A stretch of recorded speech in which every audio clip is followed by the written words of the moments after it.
Assalamualaikum warahmatullahi wabarakatuh. Halo Bapak Ibu sekalian, sahabat sekalian, para operator Arkas dimanapun Anda berada. Kali ini kita akan kembali menjawab pertanyaan yang masuk di channel kita. Yang mana kali ini kita ada pertanyaan dari Kak Adisti Fortuna 3591 ya. Di sini beliau bertanya soal pergeseran ini cuma bisa dilakukan di akhir semester, kayak bulan Juli atau Desember. Kalau yang tahap satu ini saya lakukan pergeseran di bulan April, apakah bisa atau tidak? Baik, untuk Bapak Ibu sekalian yang mungkin saat ini juga masih bingung terkait pergeseran apakah bisa dilakukan kapanpun atau hanya bisa dilakukan di akhir semester, misalkan di akhir tahap satu maupun tahap 2 ya. Kemudian apakah bisa kita melakukan pergeseran di bulan April, Mei, atau dalam artian kita bebas kapanpun melakukannya. Nah, silahkan disimak ya baik-baik sering kita kali ini sampai selesai, jangan di skip tentunya. Namun seperti biasa, silahkan untuk Bapak Ibu sekalian yang mungkin saat ini kebetulan belum berlangganan di channel saya, silahkan klik tombol subscribe-nya terlebih dahulu agar nanti kedepannya tidak ketinggalan update terbaru yang kita update di channel Imran Prasetya.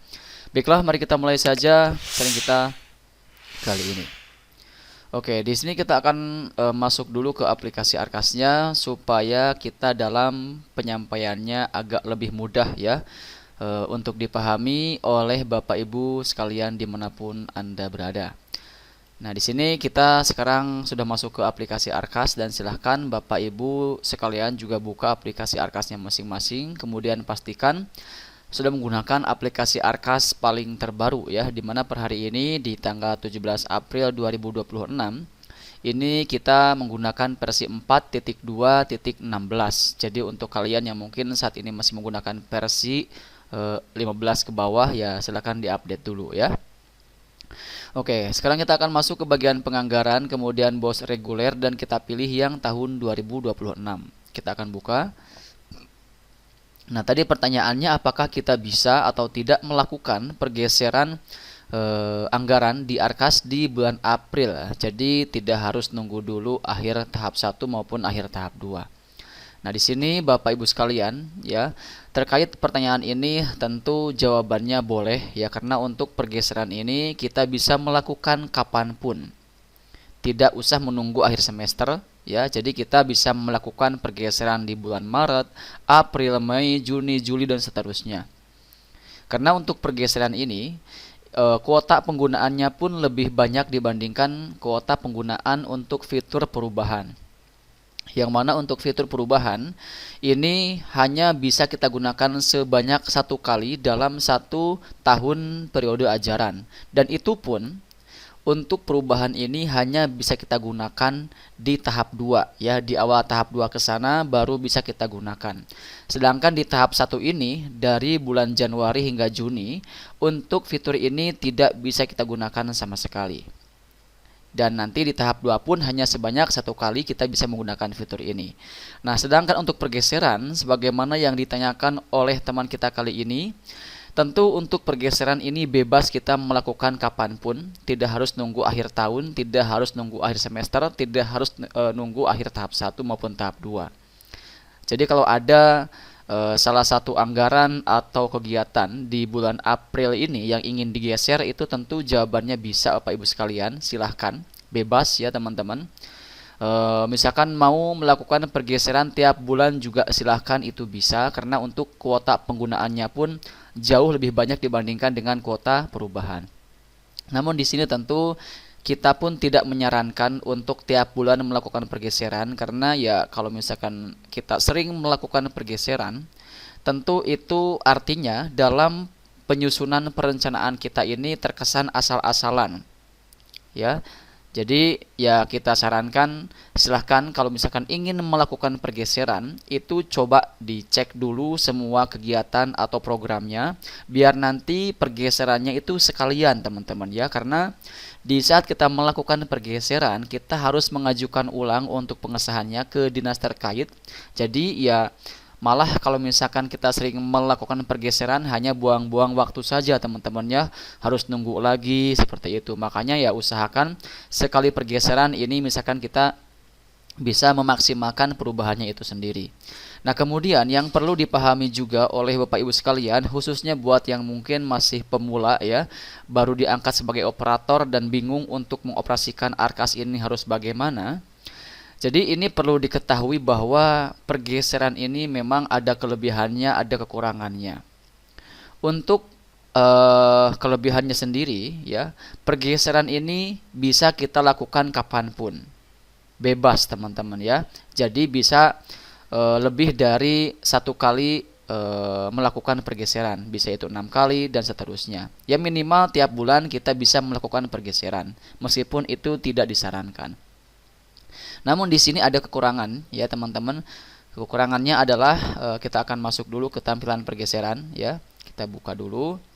Nah, kekurangan dari fitur pergeseran ini adalah kita hanya bisa melakukan pergeseran ke sesama rekening belanja.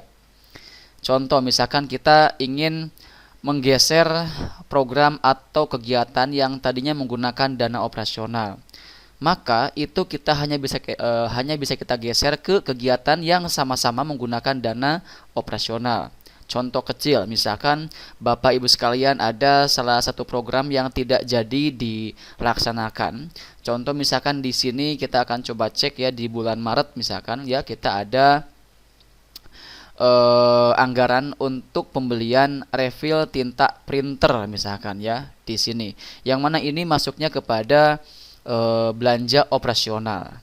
Nah, untuk Bapak Ibu sekalian yang mungkin saat ini bagaimana caranya atau belum mengetahui bagaimana caranya untuk mengetahui apakah kegiatan ini masuk ke operasional, apakah kegiatan ini masuk ke alat dan mesin atau ke aset. Nah, di sini Bapak Ibu sekalian bisa memfilternya. Ya, klik di sini. Nah, silakan Bapak Ibu sekalian bisa pilih apakah ingin memunculkan belanja operasional saja, atau mungkin alat dan mesin, atau mungkin belanja aset. Nah, contoh saja di sini kita ingin munculkan program atau kegiatan yang menggunakan belanja operasional. Nah, kita pilih yang ini teman-teman ya. Nah, di saat kita pilih belanja operasional, maka yang muncul di sini adalah semua program atau kegiatan yang menggunakan dana operasional. Jadi di sini kita bisa bukan bebas, tapi bisa mengetahui kira-kira kegiatan mana yang bisa kita hapus. Kemudian kita ganti dengan kegiatan yang baru yang sama-sama menggunakan dana operasional. Contoh ya, kita akan menghapus untuk anggaran pembelian refill tinta printer. Anggaplah ini tidak jadi kita anggarkan karena ada kegiatan yang lain yang lebih penting yang tentunya harus dilaksanakan, yang mana kegiatan tersebut ini menggunakan dana operasional juga misalkan ya. Nah, kita bisa hapus yang ini teman-teman ya. Edit detail anggaran, kemudian kita pilih di sini hapus semua teman-teman. Ini sekedar contoh saja ya. Maka nanti di bagian kolom dana operasional akan langsung muncul ya dana yang belum dianggarkan sebesar Rp400.000. Nah, di sini kalau misalkan keterangannya adalah kurang Rp400.000, itu artinya kita harus menambahkan kegiatan baru. Atau biasanya kita atau saya itu menyederhanakannya menjadi kurang kegiatan. Tapi kalau misalkan tertulisnya itu di sini lebih, berarti itu artinya lebih kegiatan, yang mana solusi untuk mengatasinya adalah harus menghapus kegiatan karena lebih. Tapi kalau misalkan kurang, itu artinya kita untuk mengatasi supaya ini menjadi hijau kembali, sebelum kita mengklik ajukan pengesahan, maka untuk mengatasi kurang ini kita harus menambahkan kegiatan baru yang menggunakan dana operasional. Ya, baik, mungkin itu yang bisa kita jelaskan, dan semoga meskipun kita penjelasannya agak sedikit muter-muter teman-teman ya, ini bisa dipahami oleh Bapak Ibu sekalian, terutama buat Bapak Ibu sekalian yang masih sangat pemula. Dan kalau misalkan masih bingung dengan apa yang kita sampaikan di kesempatan kali ini, silahkan Bapak Ibu sekalian juga bisa bertanya di kolom komentar yang tersedia di video kita kali ini.